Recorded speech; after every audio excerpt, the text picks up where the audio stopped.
What's going on YouTube, and welcome back to the channel. And in this video I'm going to be doing my review of the 2023 USFL season. The championship was last night. The Birmingham Stallions were able to get the win and go back to back, and the first team in pro football in a while to go back to back. The Stallions, congratulations to them.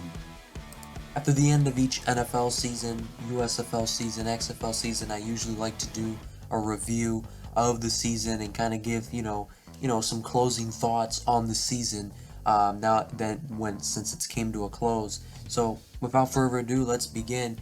I think at first I just want to go through each team, and kind of just give, their takeaways from the season. And we can start off in the Northern Division with the New Jersey Generals. Obviously, the New Jersey Generals had a dominant 2022 season, and they followed it up with a pretty disappointing season now this year. They had the worst record in the USFL, the only team that went 3-7. A very disappointing year for them. Quarterback play really just was a problem for them, where they were never able to get real continuity at quarterback, and that was their main problem, because they had a solid defense, and a decent playmaking group on offense. With the Michigan Panthers, a team that last year went 2-8 in the regular season. This year they were able to get to 4-6 and make the USFL playoffs. Lost in a thrilling matchup to the Pittsburgh Maulers in the Northern Division Championship. Obviously, good improvements for this team. Came very close to making it to the USFL Championship. But we'll see where they go with quarterback next season. They still have Josh Love. They have E.J. Perry. I think E.J. Perry, though, may be the future of the Michigan Panthers. The guy that came in for the last regular season game and the playoff game this year. Moving on to the Philadelphia Stars, who in the USFL's history dating back to the 80s and then last year in 2022 had been to every USFL championship. They had been to 4 of the 4 USFL championships. They were not able to repeat that this year, and with a really heartbreaking loss in the final week of the regular season that kept them from getting into the playoffs. Obviously, not as great of a year coming off of the Northern, being the reigning champs of the Northern Division. They finished the season 4-6. A very up and down kind of a year. They had some really good stretches and they had some really rough stretches. Case Cook I think, is still their quarterback moving forward. And their offensive line definitely struggled throughout the year, but I think this team still has a good foundation moving forward. And then last but not least, obviously the team that made it to the USFL Championship representing the Northern Division, the Pittsburgh Maulers. The Pittsburgh Maulers went 4-6 in the regular season, were still able to make it into the playoffs, won their Northern Division Championship game, and then played in the USFL Championship last night. They hung in there for a bit against the Stallions, getting more into that game, but the Stallions were just clearly, too much for the Maulers to handle. Deion Kane had sort of a breakout game in that championship game. He won the MVP, the wide receiver who caught 3 touchdowns for almost 100 yards receiving. Jace Sternberger had a good game, and Alex Magoo just did his thing. And it was in that Maulers defense that was probably the best in the league throughout the year.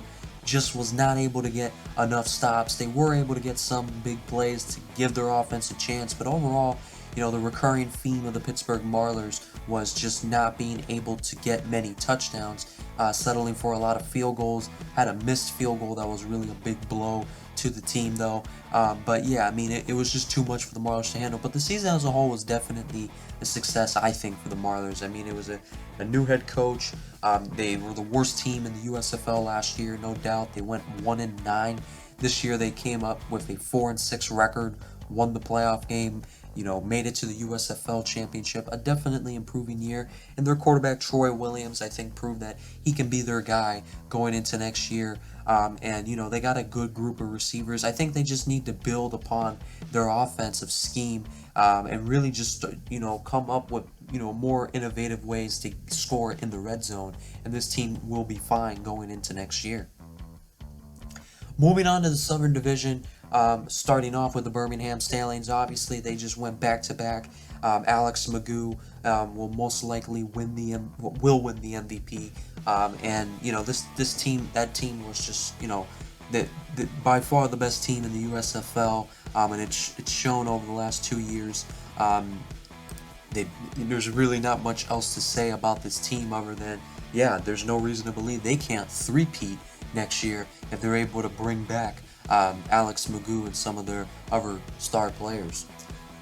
Moving on to the New Orleans Breakers, who got steamrolled by the Birmingham Stallions in the Southern Division Championship. Obviously, it was a disappointing game for them. They're a team that beat the Stallions once in the regular season and then gave them a tough game in the second meeting in the regular season. For them to get steamrolled the way they did, I think was definitely surprising to them and to many spectators. But 7-3 season last year, they went 7-3. Also, this team is completely different from the team last year.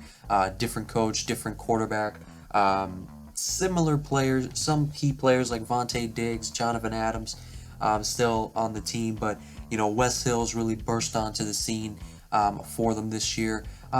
Good year for the Breakers. It was, but it also was kind of an up and down year where they started off so strong, kind of went a little bit of a mid-season slide, and then were able to pick it back up towards the end of the regular season, but then eventually, like mentioned, lost in the Southern Division Championship. Moving on to the Houston Gamblers. The Houston Gamblers, they went 5-5, an improvement from last year. In 2022, I believe they went 3-7 and 4-6. But they're also a team that was kind of different. New quarterback. Actually, not a new quarterback. Kenji Bahar was the backup last year for them, played a couple of games in the regular season last year, but it is a new head coach. I think, it was definitely disappointing for them to not make the playoffs. I think they're a team that felt they really could have gotten in. They did play their best football there down the stretch of the regular season, or at least in particular that game against the Stallions where they got blown out. But Kenji Bahar, I don't think he will be back next year as their quarterback. I don't think he did all that great in the regular season. Sure, he wasn't terrible, but it wasn't the best, and I feel like his limitations kind of held them back at times, and it was allowed teams to key too much in on Mark Thompson.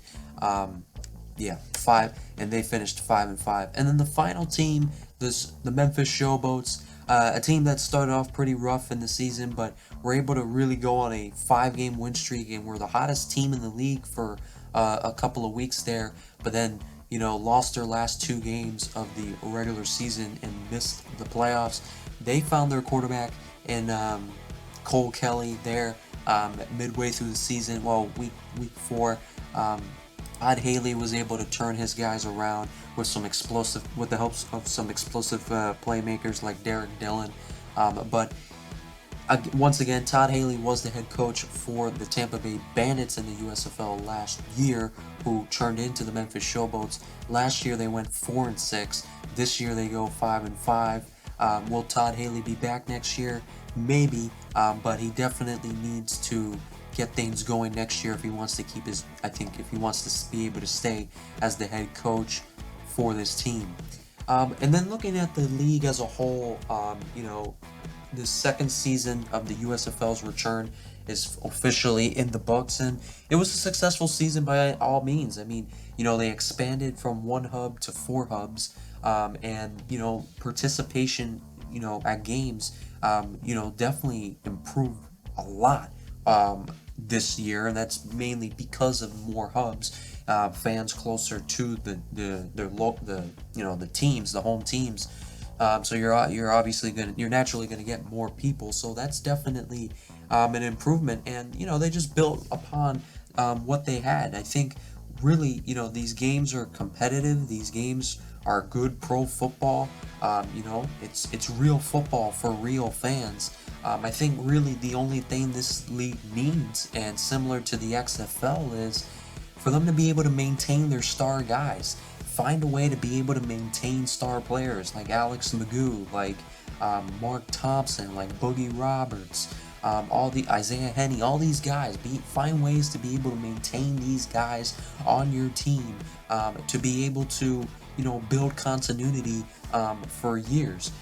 And if you're just losing players whenever you get a star player, it's just an uphill battle for the league.